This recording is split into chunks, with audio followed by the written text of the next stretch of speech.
So it's Ras Kwame with the reggae recipe in the place up right now. I'm about to be joined by my special guest. I guess you could say Accra to Lagos, the world and beyond. It's your boy Eazi in the building. Mr. Eazi's here. What's going on, Eazi, fam? Zagadad, I think I just found the name of my album, The World and Beyond. The World and Beyond. Because that's Right what you're here. doing, bro. Right here, man. You're doing it. Straight. See how we roll. The You World come to the and reggae Beyond. recipe, you get an album Yo, title, you get a hold up, single hold up, title. hold up. I need It's to- all I real. need You to need to write- make that real, innit? I need to write it down. Please right write now. it down and let them know. I need So, to yeah. write it down. The World and Beyond. Yeah. That's Ras Kwame said that big things are going. So, bro, last time we caught up was in March earlier this year at South by Southwest, Yeah. Austin, Texas. Yeah. Big show you did that night, by the way. Yeah, bless you. And you did kind of mention, like, some world tour business and some big things are going, but you never said it was like going to be some Billboard.com premiering or some Apple Music new artist of the month, like everywhere you look. Yeah. You never mentioned about this Zane Lowe and the James Corden introducing on the Late Late Show. Yeah. You forgot to remind me about the appearance at the revered home of original Afrobeats, a.k.a. Fela Kuti Shrine Club man. in Lagos, you know, bruv, Nigeria. Telling you, You forgot to tell me about Ghana Independence Day headlining at the PlayStation New York. It didn't even occur to you to mention that you're having your own series on Beats One Nope. and your own Life is Easy Cultural Fest all day out the Roundhouse. Straight. You might have mentioned that one a little bit, fam, but you didn't tell me that in there. So, bro, let's take it back to the beginning, and that's even just a part of it, you know, fam. Yeah. My producer, big up Robbing the place up, Go on. on holiday in New York, Yeah. casually heading towards Times Square as one does. Looked up to the left. It's Mr. Eazi, big massive billboard poster up there advertising the thing. So let's talk about this, man. The success has been huge, and we're talking from March, and we're in literally just going into September going now. into September. So it's been 6 months. What a crazy 6 months you've had, bro. Tell us about it. I tell you, it's been crazy. It's been like everything I said at the beginning of the year. I seen it happen plus more, and now I've had to like make new dreams. Really? Yeah. So it's just That's the coldest one I heard. Oh yeah, I gotta make some new dreams now because I finished the last one. like I finished the last one. I got a dream again. So Okay. this is there's a new dream right now, and by God's grace, is all gonna happen. Okay. It's all gonna happen. But it's been a blessed 6 months. It's been a very blessed 6 months. Yeah. So let's start from the beginning real quick for anyone who's new to this. At the top of the list, which is like Life is Easy, Accra to Lagos, Volume 1. Yeah. The debut EP, mixtape, album, however you want to call it. Big songs like Skin Tight, Leg Over, the Shocky Tune, aka Dance With Me in the Morning, Short Skirt. Yeah. Tell us about the beginning, man. Tell us how this all starts. Yeah, you know, it all started by me like just being a promoter back in uni, and then being exposed to a lot of music, working on breaking new music, you know, and hosting parties and working on DJ playlists. And I feel that was like the training for all of this. Right. Like everything I learned there is what I use till now. And this is in this is in Ghana, Accra. in Kumasi, you In know. Kumasi. This is in Kumasi, and then Tech. this is in Kumasi, KNUST, best school in the world, Nkrumah University of Science and Technology. Sectech. Let them know. Not that I went there actually, but yeah, let them know. So, bro. Because the way you're like, man, yo, maybe I gotta you pick know. up the ends, you know. I'm local to it, fam. You know, and then I end up going into like leaving the promoter business and just going into like real business. So I start doing all the business, and that takes me to Nigeria, back to Nigeria at the end of my master's, and I'm trying to get money to invest in the gold business I had started in Ghana. And so hold on a minute. You started a gold business I started a gold in Ghana. business, man. You know how Shanty Kingdom is. Everywhere is gold. Everywhere you dig. It ain't cool. The Gold Coast for nothing. I'm telling you, It's you could be real. in your backyard and just dig. Boom, gold. Okay. So this leads you to Lagos now. So it leads me to Lagos. So it leads me, during my master's days, I then moved to Accra. You know, my master's was in Coventry University, but I was never there because I started this gold business, and I'm like, you know what? I'm gonna make more money doing gold by getting this master's. So I start shuttling, you know, and I start shuttling, and then I moved back to Nigeria to raise capital, you know, to go back there and do great things. And then I fall into I fall into the tech world, Right. and then I start a startup. I'm in this incubator for like 3 months where I learn how to do digital marketing, and that's what I use in my music. I learn how to Wow. like put up like proposals, how to like check traction, how to check data, and all these things. And I get 100 grand in investment. So I start up my company, and while I start up my company, pull up. You get 100 grand yeah, I got 100 grand. Actually, 125 grand. investment capital for your thing. Capital. Wow. Yeah, so 25 grand was for equity, very little equity in my business, and 100 grand was revolving fund, 0% interest for me to use to finance trading in my business. So And we're then- still on the gold business now. We haven't started music now yet. this is not even the gold. This is the tech business. So this Okay. is like Gold the car to tech. phone. Yeah, so this is the car phone warehouse of Nigeria. There's Right. only one, and that's my company. It's called Phone Trader. You know, so I moved back to Nigeria trying to look for funds. I see that there's funds for tech related businesses. So I quickly form a company that is tech Related. and then Get your into- paper. get into training, get my paper, and then like 1 year down the line, I'm just going to the studio because it's crazy having to run a tech business and having investors on your neck, making Right. sure that everything is right.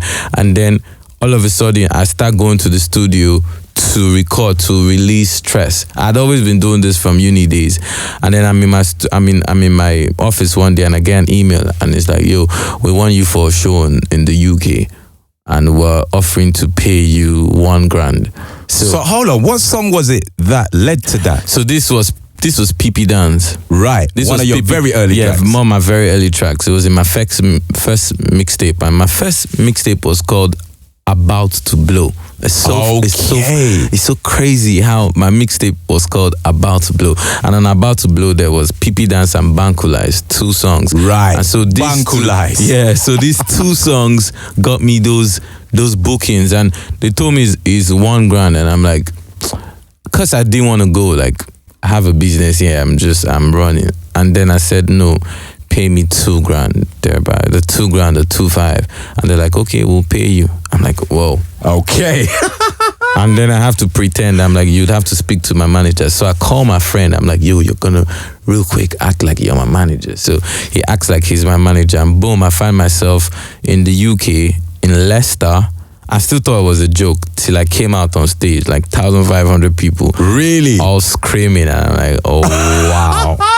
It's about that time. I'm like, what is going on here? So I do 5 shows here, and then all the money I had made here, I just put it back. I'm a manager. We just put it back into the music. We shot videos. So we shot.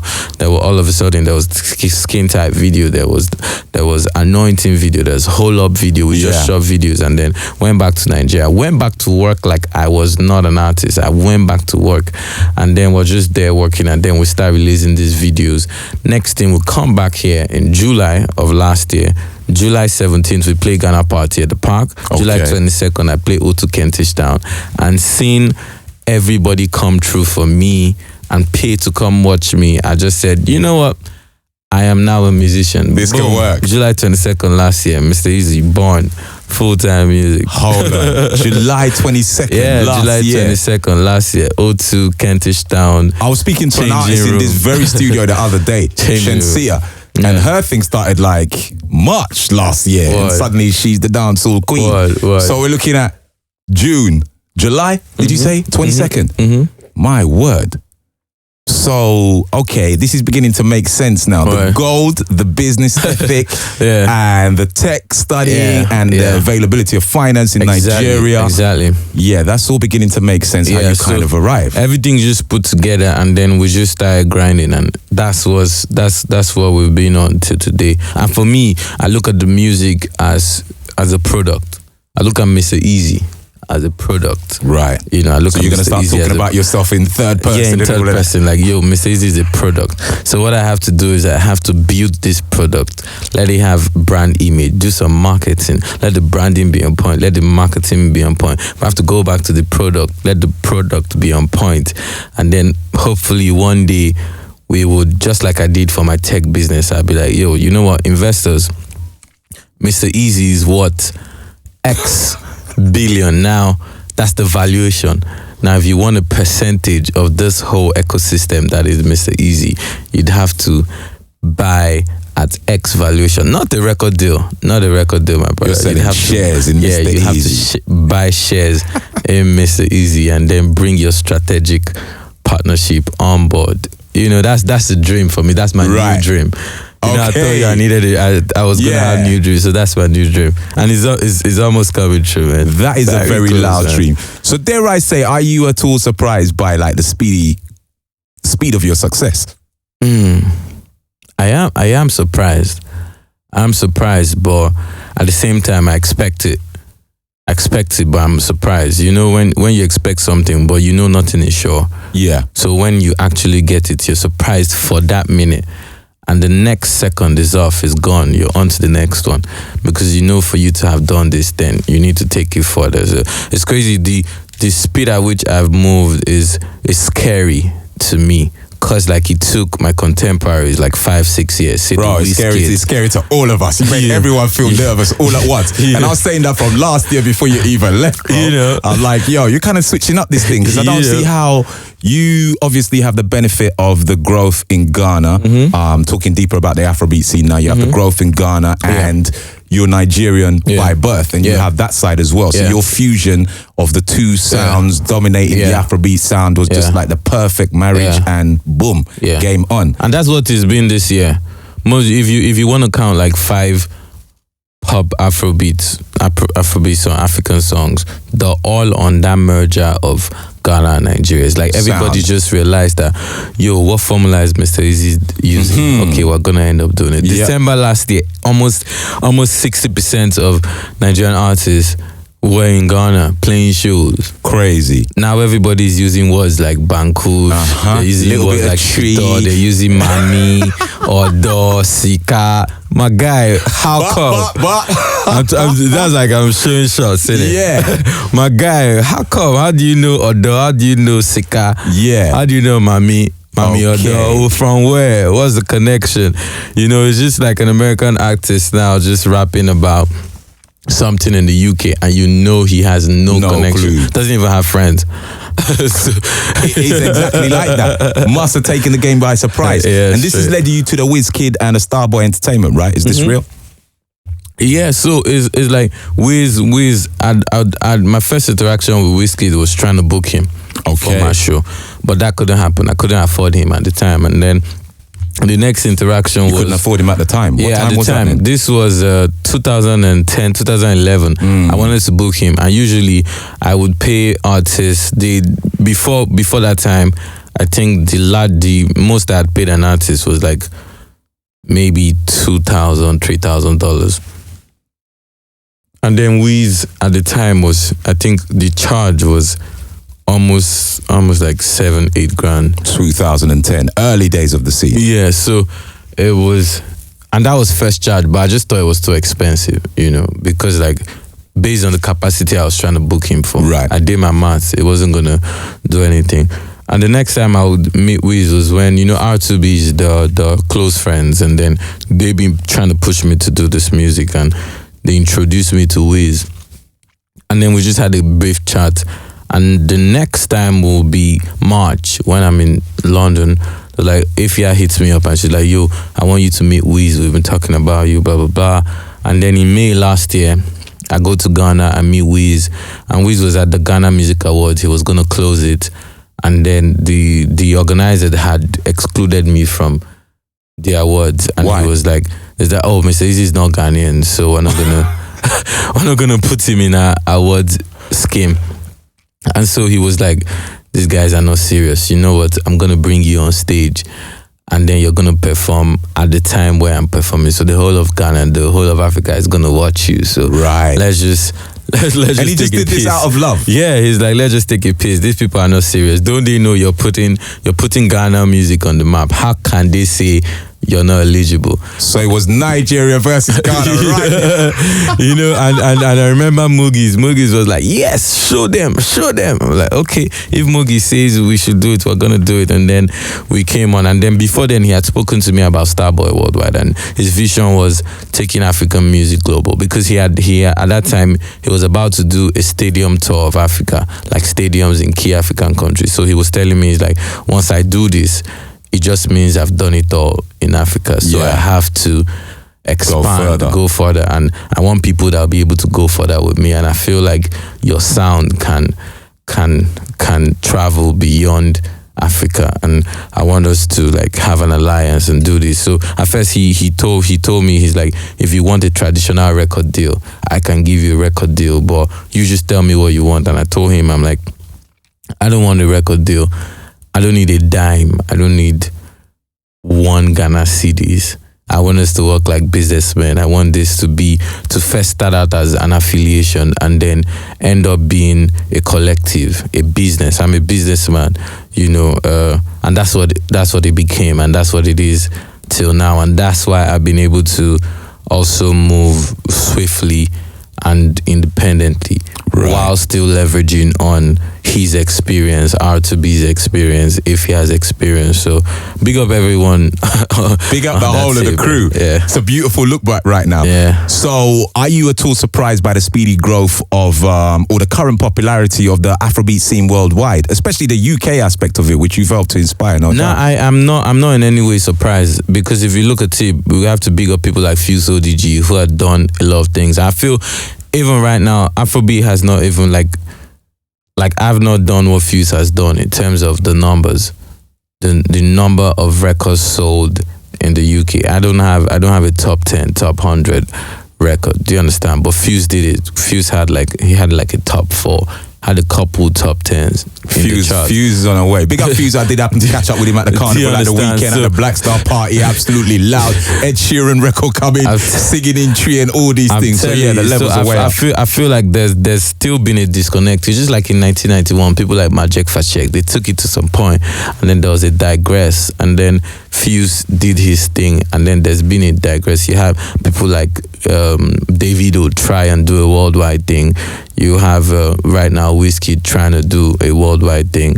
Wish everybody best of luck, but there's still stuff we have to do. Yeah. The genre is big. It's like 1 billion people listening to these records, but it hasn't yet shown in record sales. And for me, I feel like this is kind of the next level. And if for any reason I would like do what I was saying, affiliate with a label, get in business with a label, it will be chiefly for the reason that, I wanna know how to sell records. Right. If I knew how to sell records, Okay, so you talk about record sales, but is this a genre or an area where we really need record sales? Does this have to be about record sales again? So now, to be honest, I feel like everything leads up to something. Like if I could bring out my money and pay for your record, it just means that I've taken it that seriously for me to pay for. Secondly, you look globally and you see a lot of people who end up selling records. It also has a direct or indirect reflection in the touring capacity. Because at the end of the day, once somebody can attach monetary value to your product, then they've ultimately bought almost every part of you. Right. So that's why it's important, because you need... At the end of the day, we have to tour, we have to get that money. Yes, you need... I feel you, bro. You have to get the sika, the cheddar, let's get the it kudi, the l'argent. You're a businessman. In every language. No two ways about it. Yeah. But you must be really proud looking at the UK scene as well. I mean, there seems to be the UK strand of it, the J Hearts, the Kojo Funds. I see it all as one. With what yourselves, Fuse, and everybody are doing. You must be really proud when you wake up in the morning. It's amazing. The UK scene right now is really exciting for me, because like the other day I was in the car I performed at where was it again? Notting Hill. And then I was in the car and then this guy was playing a Bashment mix. But his Bashment mix had 0 records from Jamaica. Okay. Like, he told me, yo, Mr. Eazi, I'm going to hook you up with a Bashment mix. And he was playing Bashment. Right. This Bashment did not have popcorn. Right. Like, he had no record from the West Indies. He just had people from here. It just had the J Husses, the Young Beans, the Notes, the Abracadabras, and the list goes on. And I asked him, I'm like, is this Bashment? He's like, yeah, this is Bashment thing.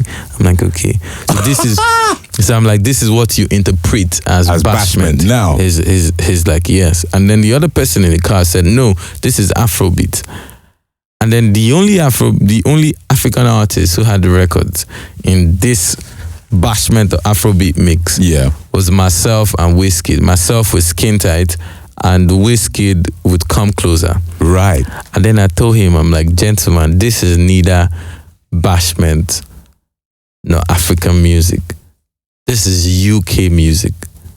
See it there? This is UK music. This is the UK sound. This is the UK diaspora sound, because this is like third, fourth generation immigrants putting their identity to music. And this second, third, fourth generation immigrants are a mixture of immigrants from Africa and from the West Indies. And that's how come it's like the sound is somewhere in between.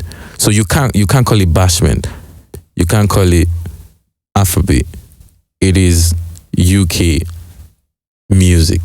Beautiful. That's what it is, and it is doing well. And I wanna explore jumping on these records. Like I've already started exploring. Let's go by exploring. I'm already on it. You know, you come to the Explorer. I'm already. We'll talk about the collaboration in a minute. Straight. It's all love. So how do you come up with songs? What was hot for you musically then that's inspiring your sound now? Man, I feel like it's everything. I listen to a lot of reggae music. That's why sometimes in my music, I like to, you'd hear me do some accents and you wonder, right. I sing like I'm tired. I learned that from like Damian Marley or Bob Marley, where you go. Let's say if you want to say I wanna love you. I wanna love you, like you're tired. Right. So, and sometimes I do that in my songs. Okay. You know, it's influences from everywhere, but most of all is life. Everything day to day, every story somebody tells me, things I see on Twitter. These are the things that inspire me, and this is what I put in my music. Mad. And I'm happy people have been able to relate to some of them. 110%, bro. Fully relating around the place. In conversation with a great Mr. Eazi right now, who's having a wonderful time of things in the music industry. It's not even funny. So I know you've been around the world, as we were speaking about, working with various key producers as well. Myself and my bro Kick Rocks included, forthcoming music, Vibes Cartel and all that. But who are some of the guys? What kind of styles have you learned much from these people? Man, I've learned so much, man. So much.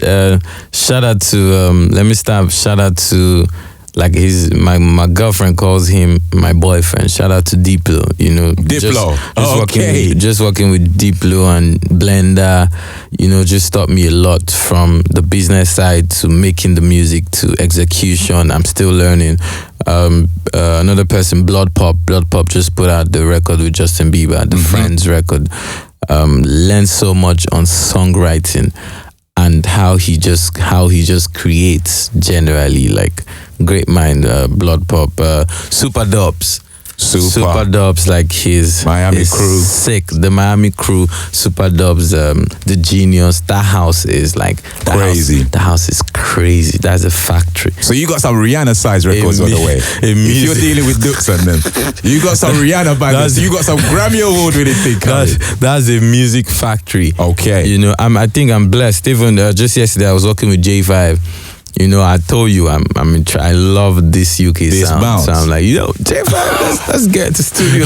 Let's do it. Let's try to do one, you know. So, you know, is from everywhere, including E. Kelly. Can't never ever forget E. Kelly. He produced Legova. Right. And I feel like E. Kelly has given me, when this year started and late last year, and a lot of artists from Africa were jumping on that sound, that Banku music sound. E. Kelly kind of took it to the next level with Legova, and there's no song like Legova. Legova is almost silly. It's almost a silly record, and we've made a few more silly records like that. Big up to E. Kelly, Jules. You know, I've been working with, I can't even remember, like So you've been really busy. Yeah. So are we heading towards an album with this thing then, yeah? Not yet, man. Not yet. Really? You're Not just yet. Not featuring and singles? No, yeah, I'm working with artists and producers from different, like I worked with Riton. I played with Riton at Creamfield, and he does dance music. You know, I'm working with people from across different genres, because at the end of the day, I make music. It's not specific. It's not genre specific. You heard Popcan on that record, that rock record, was it? Yeah, rock with the Gorillas. With the Gorillas. So you know, it's music. Yeah, and so I've been doing a lot of that. But I feel like I want to put out a project which is that's before my next project. I want to put out a small EP which is like 6 songs. And those 6 songs is like my best 3 records. My 3 records that have done the best. Okay. In terms of sales, I will put like global remixes on them, and then I will add 2 new singles on it, so 5, and then try and rework the old ones and the new one, like a Mr. Eazi, a reintroduction project with some serious marketing, put it in everybody's faces and see what happens, and leverage on that for my next project. So moving from the known to the unknown, because I've not had the luxury of having 6 years in the game. Yeah, you know, I've gone really fast, but still, I just feel like I'm blessed to be able to still be able to take these records and still try and work them. And you know, the Kevin Little songs, they're still bangers still today. You could do 1,000 remixes of those records and they will bang. Big up Kevin Little. The other day I heard we might be speaking real soon. It's crazy you mentioned him. Let's do it again. I heard some record the other day when I was in Barcelona. A flip of that record and it was banging in all the radio stations. Same way. It's music. So true music is ageless. So why not put it out properly? Let's put it out. Let's get as many people as possible on it, and then we move from there. Well said, Mr. Eazi. I don't even know whether to big you up as a musician or a businessman, because you look like you got both sides covered. Real quick, thank you very much for passing by the Fro Show. Just a couple more questions I'd really like to ask. You always come across to me as a visionary, bro. And we haven't even spoken that much. So it is quite surprising, because sometimes you find it hard to separate the shucky from the actual person there and see that it's a serious thing. What are you envisioning for the future in 3 parts, please? Firstly, for yourself. What are you envisioning for the future? How are you seeing the future? When you mean future is tomorrow. Okay, let's say the next 12 months then. So in the next 12 months, that's good. In the next 12 months, I would have put I should have launched the first true African record label, and then let me see, the first true African record label. And the record label is not gonna just term as a record label. It's gonna be a full ecosystem. So it's gonna handle aggregation, it's gonna handle marketing, it's gonna handle A&R, it's gonna handle production, it's gonna handle publishing, it's gonna handle live. And it's gonna be different in the sense that we're not gonna be giving traditional record deals to African artists or people of African descent. We're gonna be giving almost freedom kind of deals where you just come and sit like an independent under our structure, and we could even loan you advances, because advances are actually loans, but we could curate the loaning. So you loan £10,000 from the company, and then with the £10,000, part of the company does videos. So you get a cheap video done, because we have all the equipment and we have video directors, and then we help you aggregate your music. And you maybe worst case scenario, we just take a very small percentage for aggregating your music, and you want to put it out, there's a marketing team to help you put it out cheaply. So we help you maximize the $10,000 that we have loaned you as an advance, and you're still independent. You still have your management to make everybody move, and it's gonna cover the entire ecosystem. That should be out in the next 12 months. That should be out. And in the next 12 months, my next project, this remix project, should be out.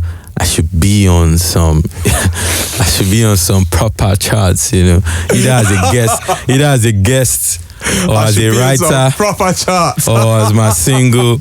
Charlie, you know, because to me, I just feel like to me it has to be beyond me. Because at the end of the day, everything is vanity, you know. So everything has to be beyond me. I have to take this beyond me. Do you understand? And empower all these people, and also whilst empowering people, you create a business out of empowering people, and hopefully it will last for a while. You know, bro, you answered part 2 and 3 of the question right there, all in one. So thank you, bro. I don't even need to go into what's the next part and whatever. You told me when the next project is gonna be. Straight.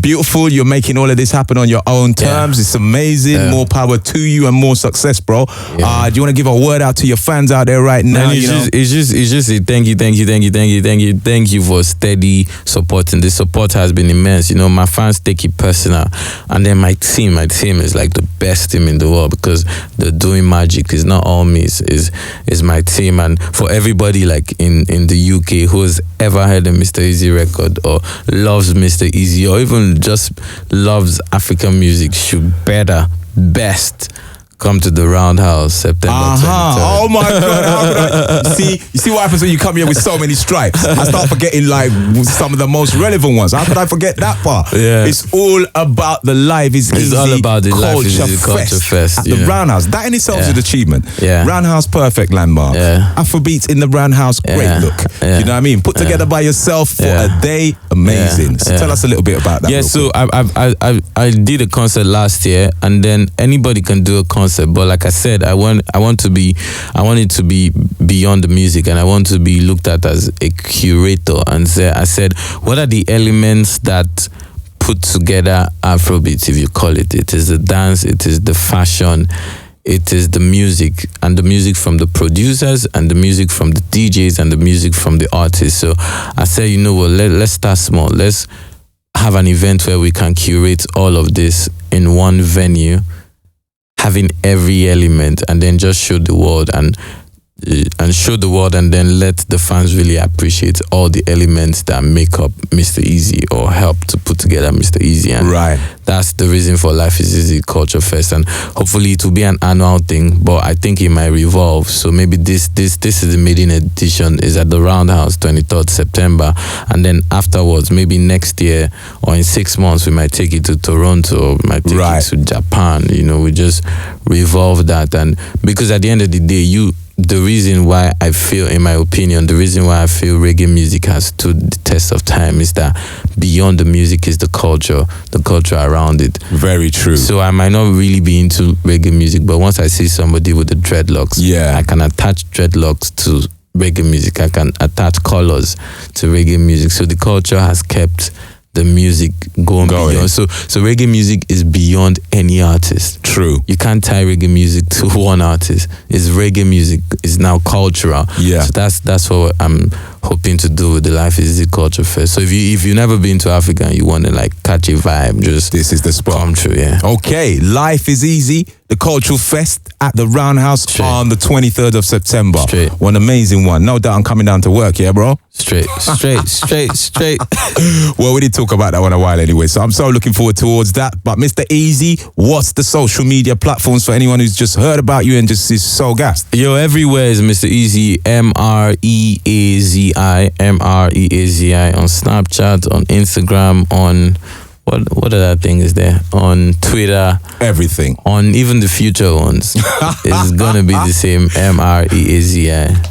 Put that tech knowledge to use real quick. Mr. Eazi, thank you very much for coming through the recipe. It's been great to be here.